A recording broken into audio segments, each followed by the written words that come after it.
Asma Lemrabet, directrice du Centre des études féministes en islam à Rabat. Écoutez, moi je pense que dans chaque femme veille où se trouve un petit côté féministe, militantisme, parce que qu'on le veuille ou pas, la discrimination des femmes est universelle, elle transcende toutes les cultures, toutes les religions, toutes les civilisations.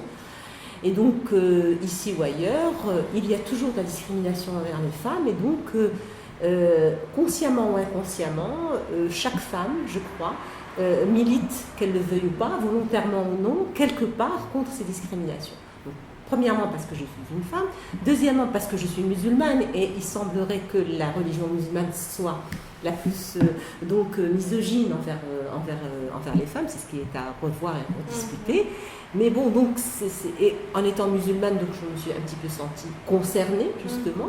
Mais en fait, en étant jeune et adolescente, cette question de l'islam ne me questionnait pas énormément. C'est bien avec l'âge, avec la quête de sens, que vers la trentaine, vers 35 ans, je me suis posé des questions sérieuses.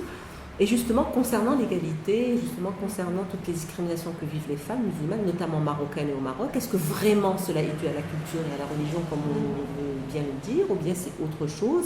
Et donc, c'est ce qui m'a amenée, parce que j'étais dans cette quête du sens, et parce que la spiritualité pour moi musulmane était très importante, devenait importante, je voulais être épanouie dans cette spiritualité et être franche aussi avec le Créateur, c'est celui qui m'a créée, parce que j'étais croyante. Et donc, je ne voulais pas être dans un islam culturaliste ou ethnique. Je voulais vraiment être dans la foi, dans l'islam spirituel. Mais là, il fallait que je règle des comptes donc, avec cet islam-là, avec cette religion, pour voir est-ce que vraiment il y a cette discrimination, est-ce qu'elle est fondée, est-ce qu'elle est... ou bien non. Donc, parce que je devais prendre une décision. Et voilà, c'est comme ça que la démarche a commencé. Donc, c'était à côté de mes études de médecine, des recherches très pointues que j'ai commencé à faire par rapport aux textes sacrés, par rapport aux interprétations.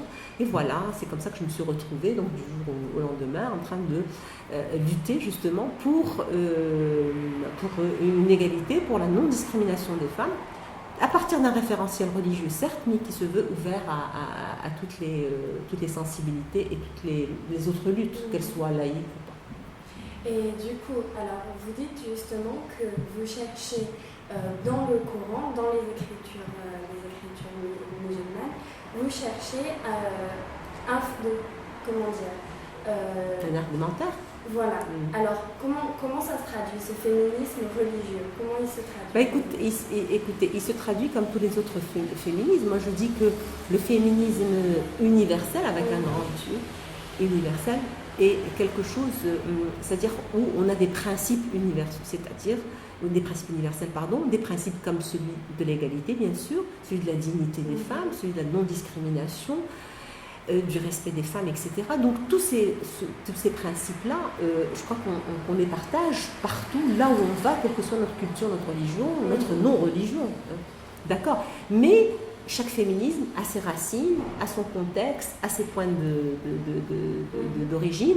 Donc, et donc, il aura ses stratégies qui seront différentes, ses revendications qui vont différer d'une région à l'autre. Je donne toujours l'exemple du féminisme français. Moi, je ne pense pas que le féminisme français soit et monolithique. Il y a des courants qui transcendent et qui, ce féminisme universel, le féminisme républicain, politique, libéral, écologique, etc.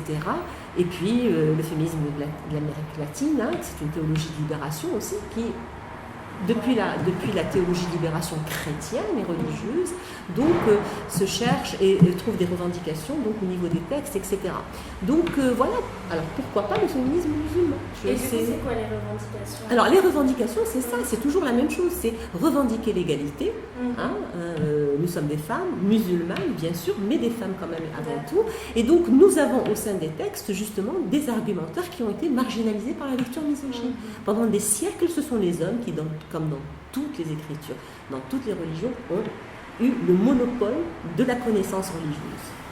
Que ce soit le Vatican ou chez les rabbins orthodoxes ou même chez les bouddhistes qui sont très à la mode, eh ben, je suis désolée de dire que toutes les écritures saintes sont sous le monopole de la lecture patriarcale, de la lecture des hommes. Et une lecture d'homme n'est pas une lecture de femme.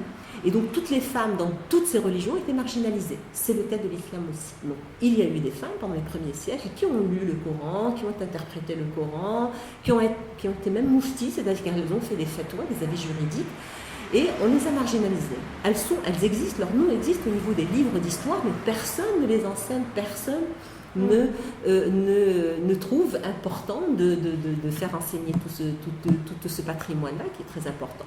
Et donc voilà, l'argumentaire, il est là. Il est au niveau donc des textes-là, et on a retrouvé, grâce au féminisme islamique et musulman, on a retrouvé des textes qui sont favorables aux femmes, qui prônent l'égalité, justement, l'égalité aussi bien spirituelle que l'égalité matérielle et juridique, mais bien sûr, il faut en refaire une relecture contextualisée. زماني لغايب عالحياة الفرحة